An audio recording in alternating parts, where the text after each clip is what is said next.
Hi, welcome to the Classic Storytellers podcast. Please subscribe to our channel and we'll be bringing you classic stories every week. I'm David, your AI host from Aicast. Today's story is The Call of the Wild by Jack London.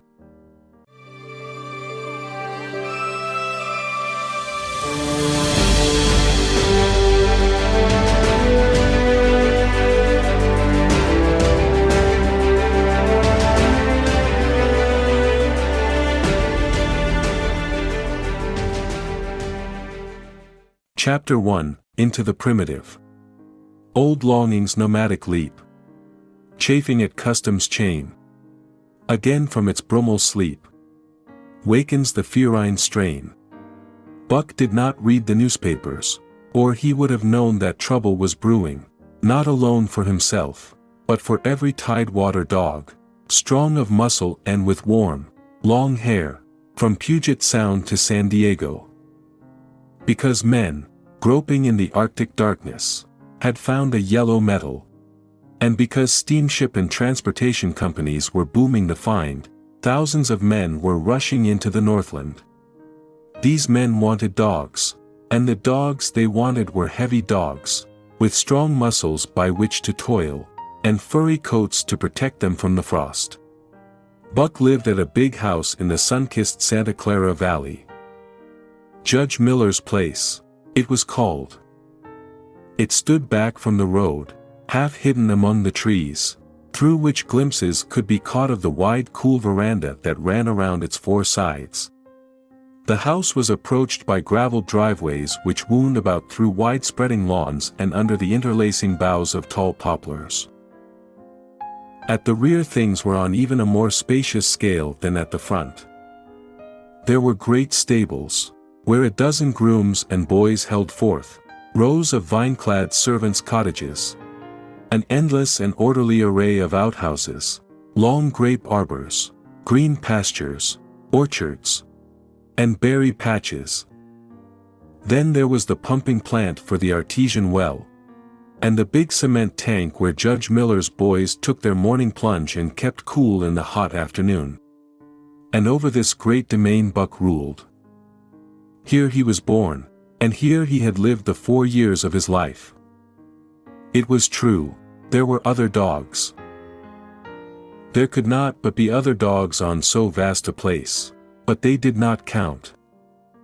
They came and went, resided in the populous kennels, or lived obscurely in the recesses of the house after the fashion of Toots, the Japanese pug, or Isabel, the Mexican hairless. Strange creatures that rarely put nose out of doors or set foot to ground. On the other hand, there were the fox terriers, a score of them at least, who yelped fearful promises at Toots, and Isabel looking out of the windows at them and protected by a legion of housemaids armed with brooms and mops. But Buck was neither house dog nor kennel dog. The whole realm was his. He plunged into the swimming tank or went hunting with the judge's sons. He escorted Molly and Alice, the judge's daughters, on long twilight or early morning rambles. On wintry nights he lay at the judge's feet before the roaring library fire. He carried the judge's grandsons on his back, or rolled them in the grass, and guarded their footsteps through wild adventures down to the fountain in the stable yard, and even beyond, where the paddocks were, and the berry patches. Among the terriers he stalked imperiously, and Toots and Isabel he utterly ignored, for he was king over all creeping, crawling, flying things of Judge Miller's place, humans included. His father, Elmo, a huge Saint Bernard, had been the judge's inseparable companion, and Buck bid fair to follow in the way of his father. He was not so large. He weighed only 140 pounds, for his mother, Shep, had been a Scotch shepherd dog. Nevertheless, 140 pounds, to which was added the dignity that comes of good living and universal respect, enabled him to carry himself in right royal fashion. During the 4 years since his puppyhood he had lived the life of a sated aristocrat. He had a fine pride in himself, was even a trifle egotistical, as country gentlemen sometimes become because of their insular situation. But he had saved himself by not becoming a mere pampered house dog. Hunting and kindred outdoor delights had kept down the fat and hardened his muscles. And to him, as to the cold tubbing races, the love of water had been a tonic and a health preserver. And this was the manner of dog Buck was in the fall of 1897, when the Klondike strike dragged men from all the world into the frozen north. But Buck did not read the newspapers. And he did not know that Manuel, one of the gardener's helpers, was an undesirable acquaintance. Manuel had one besetting sin. He loved to play Chinese lottery. Also, in his gambling, he had one besetting weakness: faith in a system, and this made his damnation certain. For to play a system requires money, while the wages of a gardener's helper do not lap over the needs of a wife and numerous progeny. The judge was at a meeting of the Raisin Growers Association, and the boys were busy organizing an athletic club. On the memorable night of Manuel's treachery, no one saw him and Buck go off through the orchard on what Buck imagined was merely a stroll. And with the exception of a solitary man, no one saw them arrive at the little flag station known as College Park. This man talked with Manuel, and money chinked between them.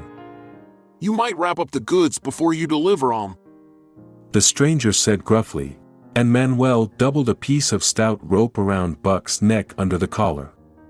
"Twist it, and you'll choke 'em plenty," said Manuel, and the stranger grunted a ready affirmative. Buck had accepted the rope with quiet dignity. To be sure, it was an unwanted performance, but he had learned to trust in men he knew, and to give them credit for a wisdom that outreached his own.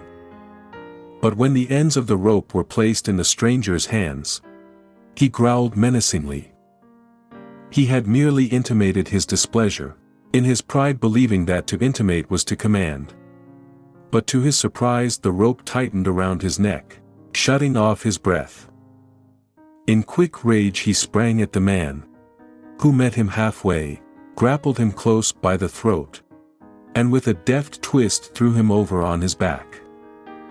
Then the rope tightened mercilessly, while Buck struggled in a fury, his tongue lolling out of his mouth and his great chest panting futilely.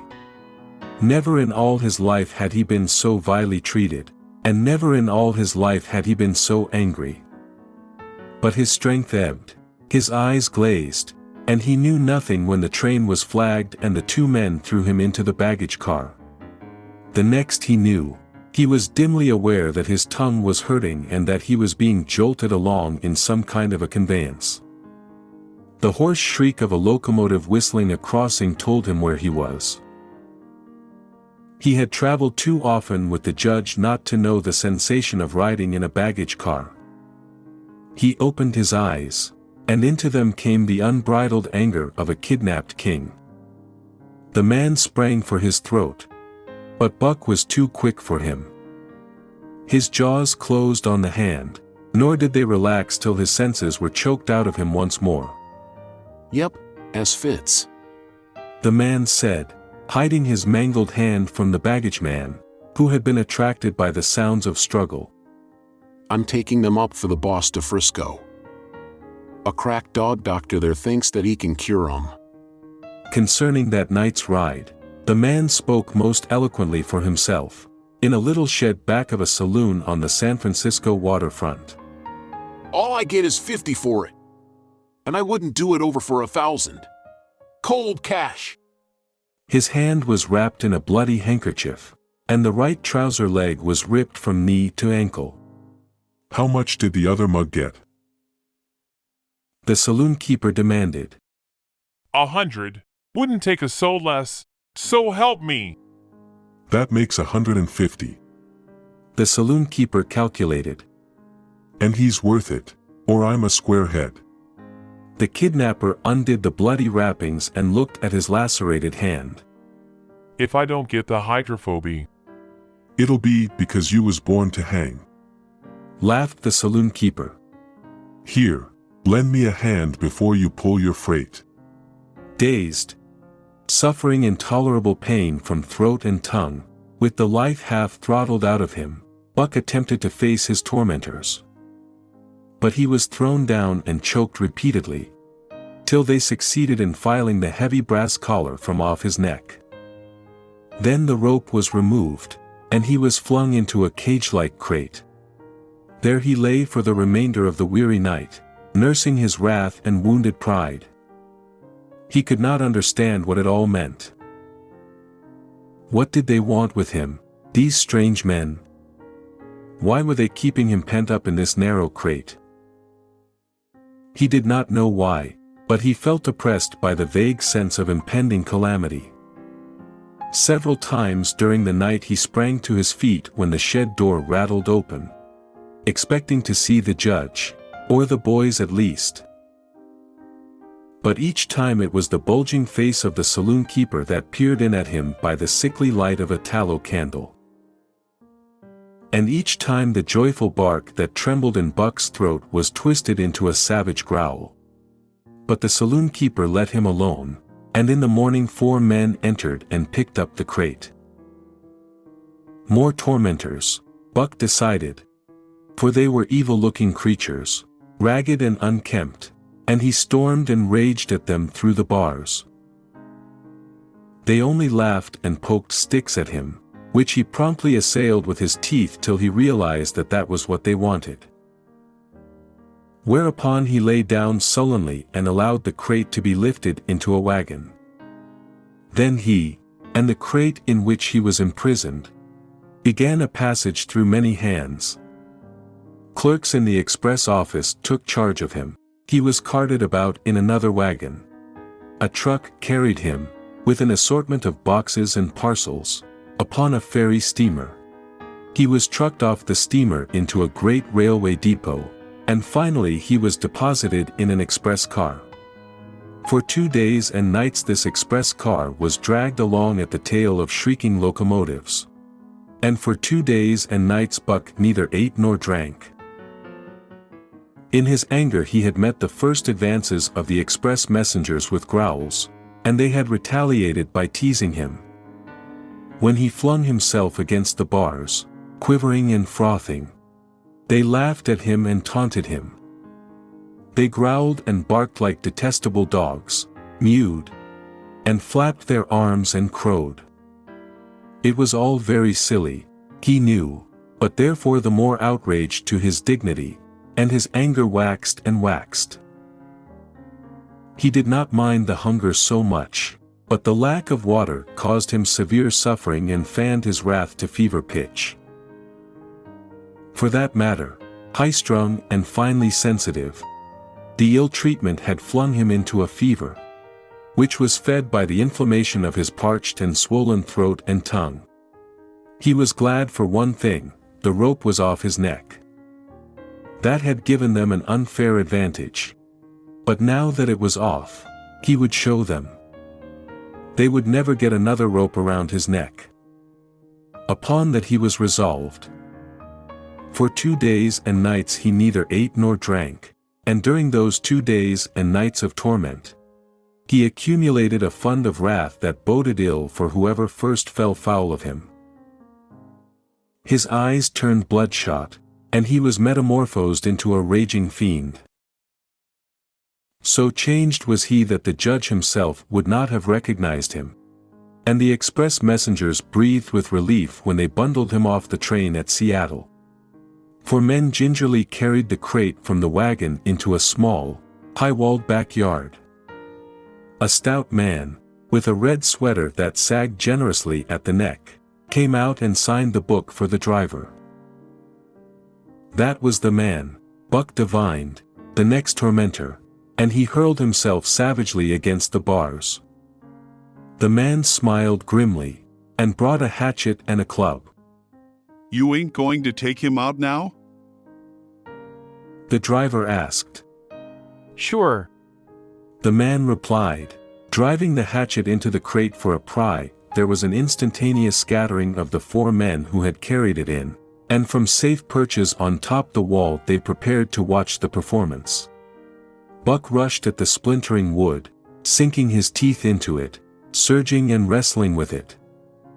Wherever the hatchet fell on the outside, he was there on the inside, snarling and growling, as furiously anxious to get out as the man in the red sweater was calmly intent on getting him out. Now, you red-eyed devil, he said, when he had made an opening sufficient for the passage of Buck's body.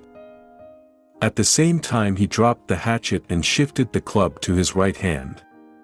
And Buck was truly a red-eyed devil, as he drew himself together for the spring. Hair bristling, mouth foaming, a mad glitter in his bloodshot eyes. Straight at the man he launched his 140 pounds of fury, surcharged with the pent passion of 2 days and nights. In mid-air, just as his jaws were about to close on the man, he received a shock that checked his body and brought his teeth together with an agonizing clip. He whirled over, fetching the ground on his back and side. He had never been struck by a club in his life, and did not understand. With a snarl that was part bark and more scream he was again on his feet and launched into the air.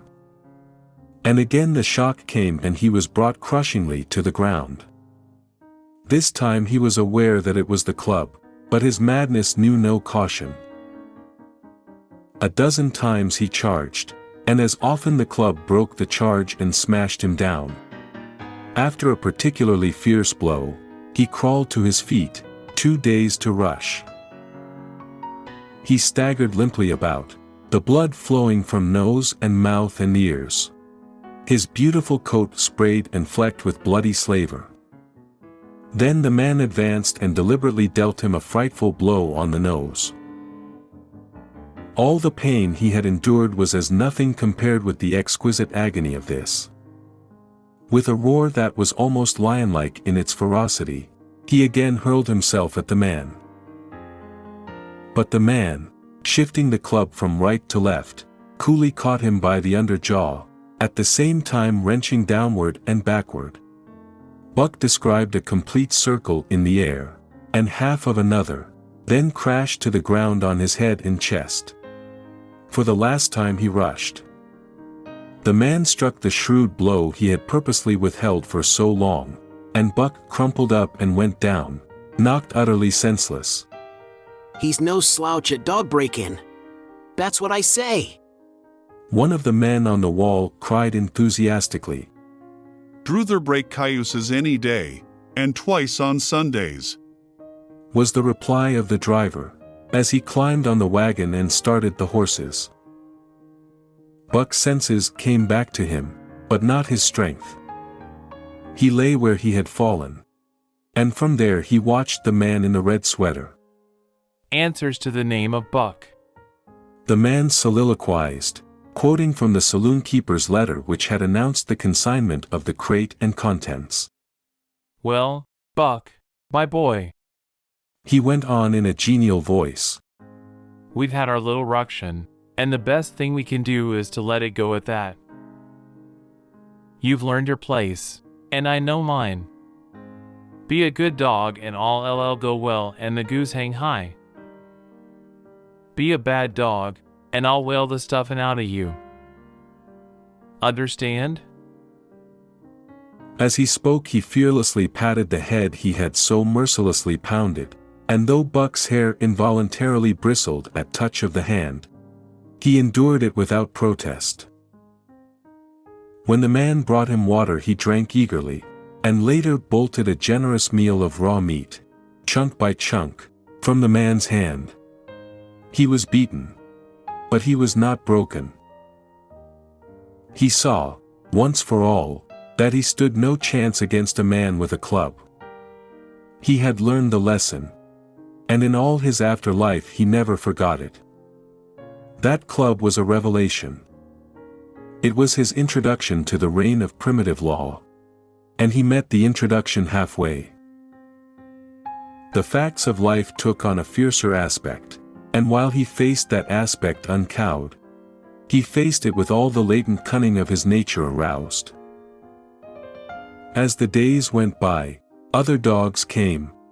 In crates and at the ends of ropes, some docilely, and some raging and roaring as he had come. And, one and all, he watched them pass under the dominion of the man in the red sweater. Again and again, as he looked at each brutal performance, the lesson was driven home to Buck. A man with a club was a lawgiver, a master to be obeyed, though not necessarily conciliated. Of this last Buck was never guilty, though he did see beaten dogs that fawned upon the man, and wagged their tails, and licked his hand. Also he saw one dog, that would neither conciliate nor obey, finally killed in the struggle for mastery.